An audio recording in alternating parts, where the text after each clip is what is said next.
November 13th, 1925.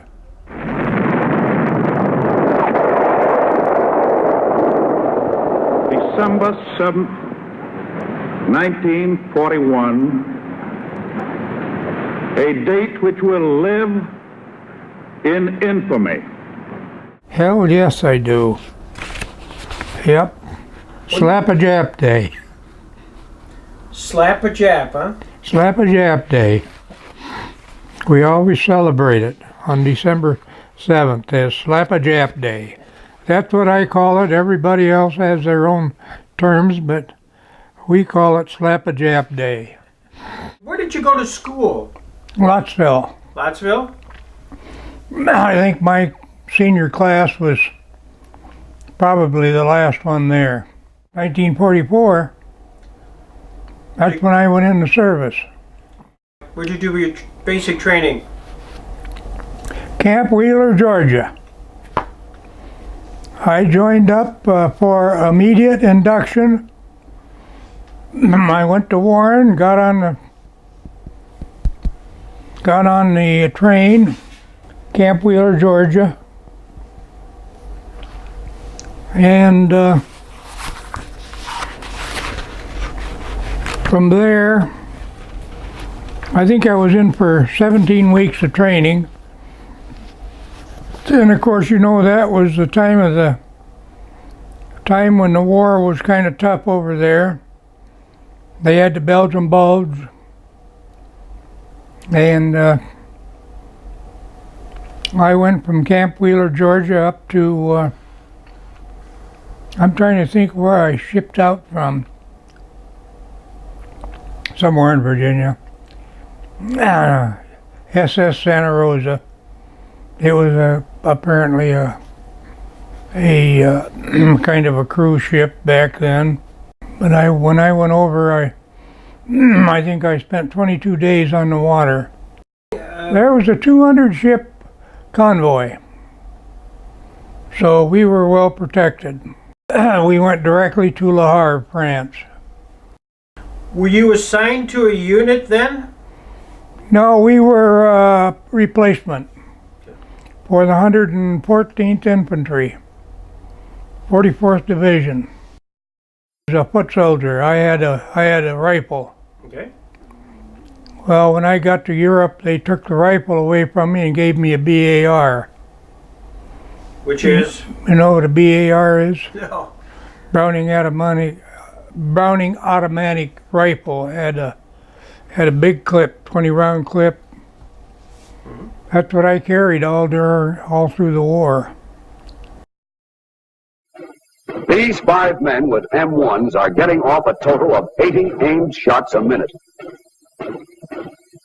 This man coming up with the automatic rifle, the BAR to you, can also fire 80 shots a minute himself. That'll give you some idea of the destructive power of your automatic weapons. It means, of course, that one man with the BAR has a firepower equal to 5 men with the M1 and can pin the enemy down just as effectively. The 5 riflemen are now free to maneuver. They can come around and try to hit him on the flank.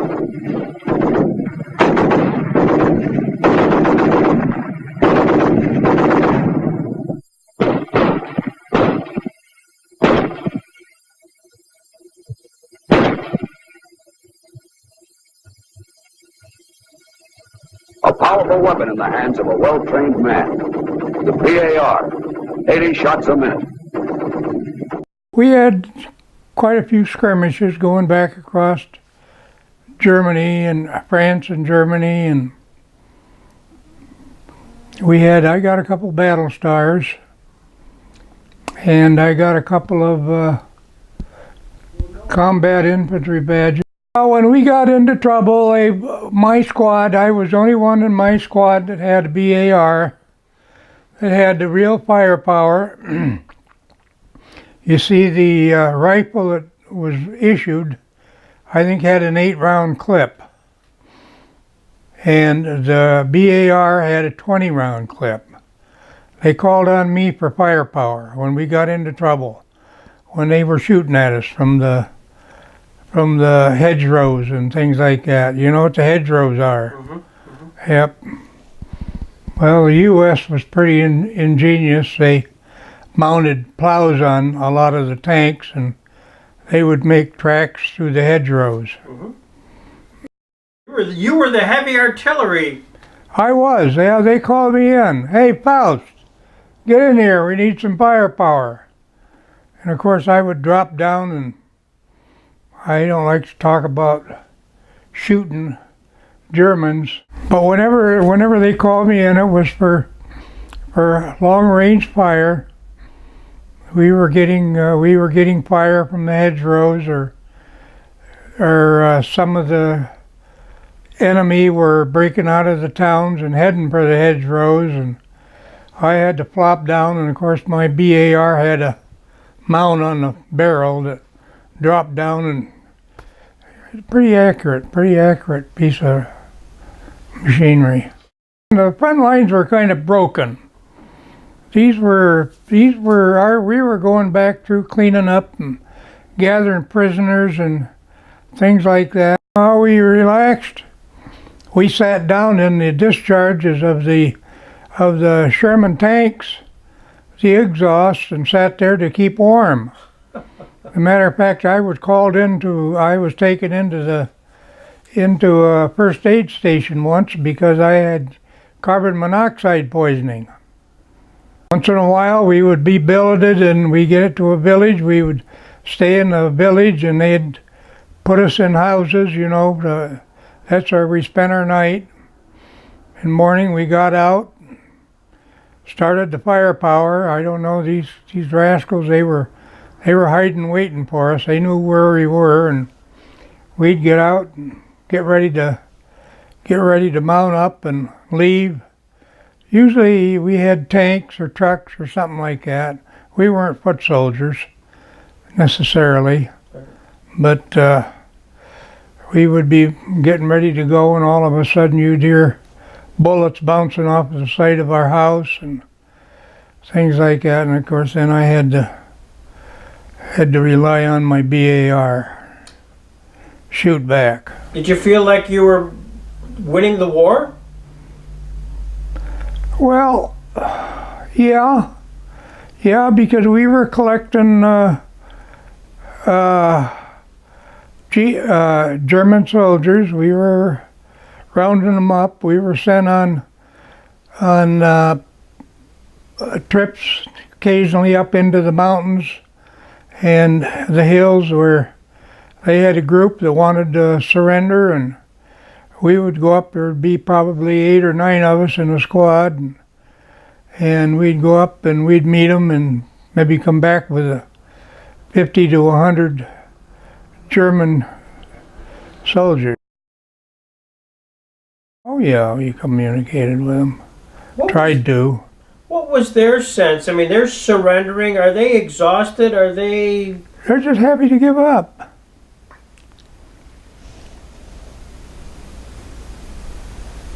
Well, they were young guys.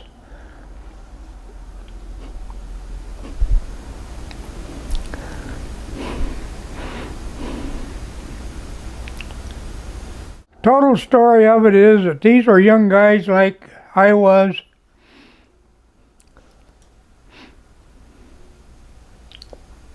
They wanted to quit. They were tired of it. One group we brought back were reinforcements for the Luftwaffe. They were just ready to give up. Right. What was my thinking when some of the prisoners we brought in were young guys? They were like my age or younger, and there was women that were serving in their military that we had to bring in. I don't know what part they had in the German infantry or the German military, but there was quite a few women that were brought in. I remember a lot of them brought in. They of course were didn't get any different treatment than the men did. Well, you know, I've never heard about even the women soldiers, but Oh yeah, yeah, there was a lot of females. And of course I was a little embarrassed because when they had to go to the bathroom, hey, they just went off the side of the road and went. I thought, my God, that's a woman? That was a woman. I think probably in some of these groups that we brought in the surrenderies had some SS officers with them. Because of course what we had to do was strip their guns, take their guns, and a lot of them were pretty heavily armed. Lugers and little, I remember one gun I took was a 25 caliber semi-automatic, which I took and I kept, and it was later stolen from me. We were in this one village we were in where I had to put my firepower to use. We were ordered to go down the road. There was a bridge. They did not want the Germans to blow it up because that was our route forward. I was sent down there with this guy from Binghamton, Leland Smith, sat down there to guard that bridge, and we couldn't guard that bridge because we were being overtaken by Germans that were coming to, I don't know what they were going to do, but we got the hell out of there. We never made contact with them, never any shooting going on, but that was as close as I wanted to get. I did not want to be captured.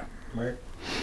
And then we ran into this, I don't know if you have any idea what some of their equipment looked like, these big old trucks that the Germans had that were run on charcoal.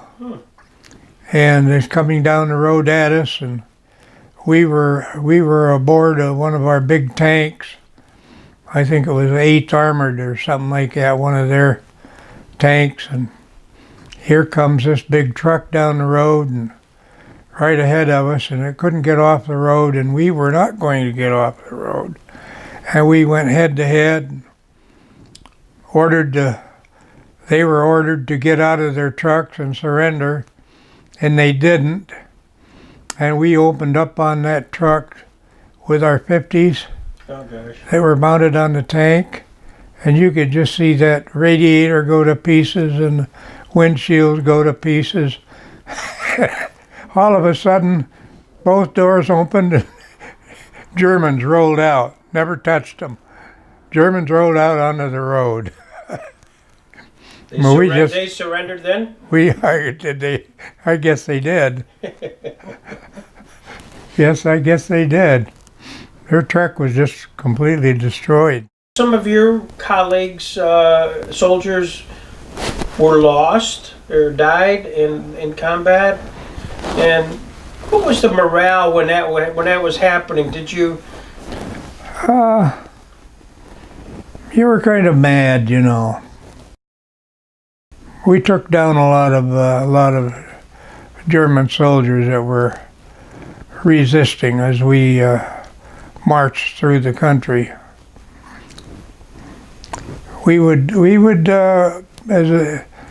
My recollection is that we went town to town and cleaned them out. And of course, you know what you did when you went into town. You didn't go busting into a door or through a door or something like that. If you had to go in, you toss a grenade in first and then go in. And it wasn't pretty. You didn't know what you would find in there.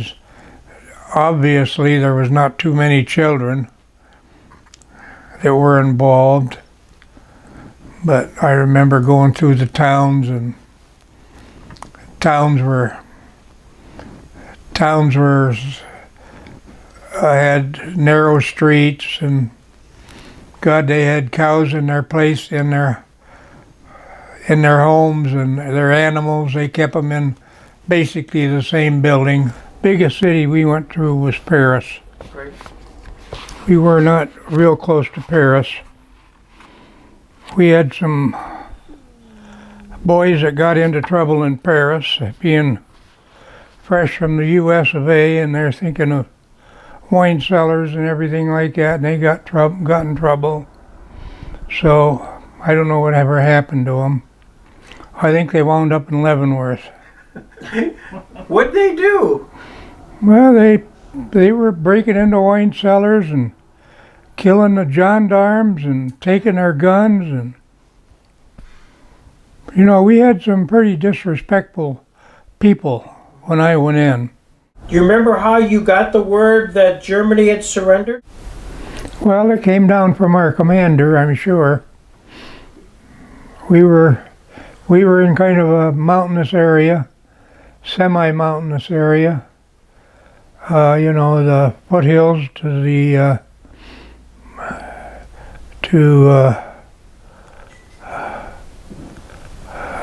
trying to think, Switzerland, the big Alps, you know, and that's where we were billeted.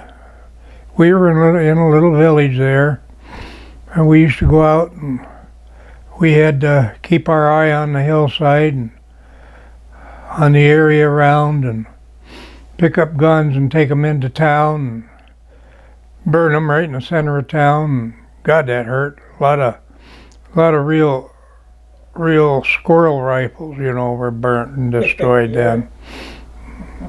Of course, I had mine. I had guns that I had taken off of some of the combatants there, and I kept them secret, and I brought them back. You going to New York? Oh yeah. You remember seeing the Statue of Liberty? Yep. What was your emotion? Oh, I don't know as I had any real emotions about it. I hadn't seen it before, and of course I was glad to see it. And of course we were told that any stuff that we had that we shouldn't have, we better get rid of, because they would inspect us when we went through inspection, and they would take it away from us. You couldn't believe the stuff that was being stuffed out through the portholes and on the Queenie. You just couldn't believe it. The harbor, you could just see the stuff floating. But duffel bags. Yeah. With contraband in it, so to speak. Mine didn't go. Mine stayed with me. I got in with kind of a crazy bunch there. This Kurt Lindbergh, he was one of them. We used to run whiskey into Poto, Oklahoma, which was dry. That happened in Texas. Yeah. Camp Swift, Texas, yeah. So you're doing whiskey running. Whiskey running. Yep. How did you get involved in that business? I don't know. It was people that I was associated with. Some of them were pretty damn crooked. It was the most fun of my period in the Army. Whiskey running. I love it. How did it actually work? Did they load your car up with whiskey and... No, we would buy it. We would go in and buy whiskey, buy pints and take, I don't even remember what we sold it for, but we made money. Yeah. We made enough to pay for our weekend. Poto, Oklahoma was dry. So here comes the military, here comes the booze. I love it. Yeah. I had fun. Well, I've had fun. This is terrific. Thank you.